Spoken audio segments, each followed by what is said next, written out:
The psychological fear of self-defense and rebellion comes from a deeply seated fear of true freedom in this population. Absolutely. True freedom is uncharted territory for human beings because we've never truly been free.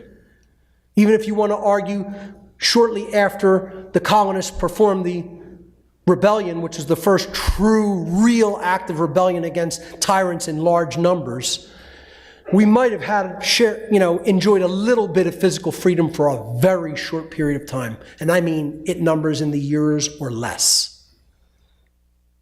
Freedom is unexplored country. Hence, it is frightening to most people because most people fear the unknown. Moreover, people fear true freedom because true freedom implies and carries with it total personal responsibility, which most human beings do not want and which most human beings will attempt to avoid at all costs. Most people are also very fearful of the types of sacrifice that may be necessary to gain real freedom. And I go back to the American revolutionaries. You want to talk about sacrifice. Walking through ice at Valley Forge with no boots or shoes, tying ripped pieces of their uniforms like rags around their feet, blood trailing them as they walked to go fight. That's the conditions they started the battle in. Imagine how they finished them. Less than 2,500 people left in the Revolutionary Army in freezing ice conditions in southern Pennsylvania and western New Jersey. And until you want to talk about having to really, really suck it up to get a job done. On Christmas Day, crossing the Delaware to go and attack the British, which was an unheard of tactic. The pre-dawn attack in blizzard-like conditions so that they had cover and weren't seen coming.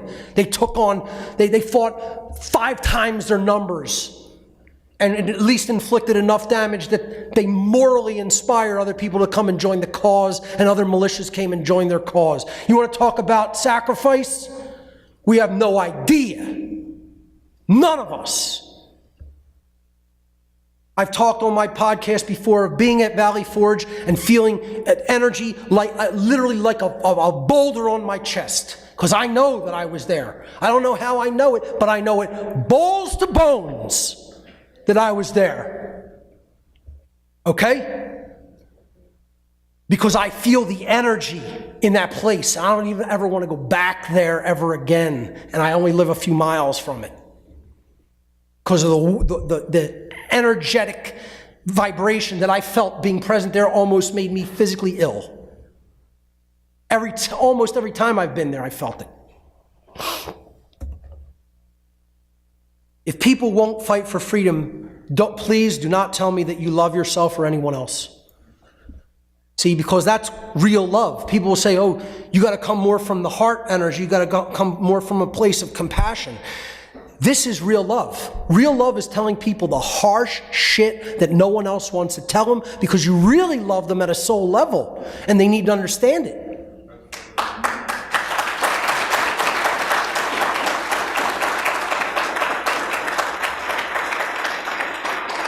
This is the condition of most human beings in the modern day. They're in the schizoid state. They don't know who they are. They don't know, who they are or who the enemy is.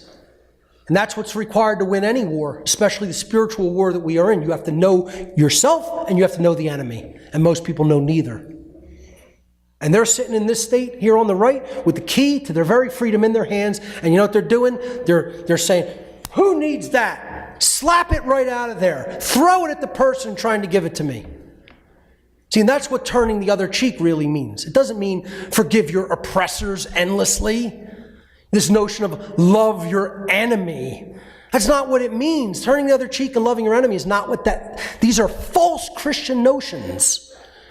Real loving your enemy is loving those who are rejecting truth. even though they say that they want to be free. They're the real enemy because they're not getting it mentally and spiritually. They're not getting it mentally, emotionally, and spiritually. We have to keep turning the other cheek means you're bringing the truth to them. They're slapping it out of your hands while they're wearing shackles around their necks, ankles, and wrists and saying, there's a problem with you for telling me I need to understand freedom and what's keeping me enslaved. And then you know what you do? What real turning the other cheek is, you go pick up that key and you bring it back to them over and over and over and over and over and over and over again.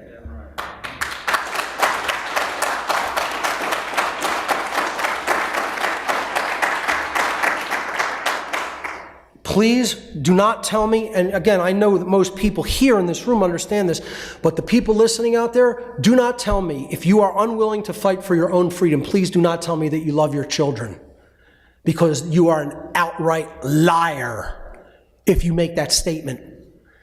No parent who is not concerned about freedom loves their children truly, at its soul level, at a deep fundamental level.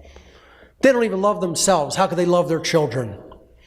Once again, I use the example of my own grandmother on my father's side, who will probably die in that condition of ignorance and an enslaved mind, because her ego is too calcified to admit her wrong thoughts, feelings, and actions. Would say, I know that the world is enslaved, I don't intend to do anything about it, and I don't care. To her grandson's face.